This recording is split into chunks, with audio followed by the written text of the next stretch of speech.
ওয়া তাফসারিকু উম্মতি আলা সালাসি ওয়া সাবঈনা মিল্লা। নবীজি আমার বলে আমার উম্মতের মধ্যে 73টা দল হবে, 73টা দলের মধ্যে প্রত্যেকটা দল হবে জাহান্নামের দল। কুল্লুহুম ফিন্নার, প্রত্যেকটা জাহান্নামী হবে। ইল্লা মিল্লাতা ওয়াহিদা, একটা দল ব্যতীত একটা দল জাহান্নামী হবে না, ওটা জান্নাতি হবে। সাহাবায়ে কেরাম শোনার পর এবার ডাক দিলেন, ওয়ামান হিয়া ইয়া রাসূলুল্লাহ, নবী হে যেই দলটা জান্নাতি হবে, যেই দলটা আল্লাহর জান্নাতে যাবে, কি পরিচয় আছে?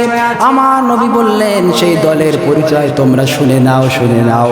মা আনা আলাইহি ওয়া আসহাবি, সেই দলের পরিচয় হলো যেই দলটা আমি রাসূল এবং আমার সাহাবায়ে কেরামের দলে চলবে, আমি রাসূল এবং আমার সাহাবায়ে কেরামের পথে চলবে, আমাকে অনুসরণ করবে এবং আমার সাহাবায়ে কেরামকে অনুসরণ করবে। ওই দলটা হবে জান্নাতি দল, আর ওই দলের নাম হবে সিরাতাল মুস্তাকিম।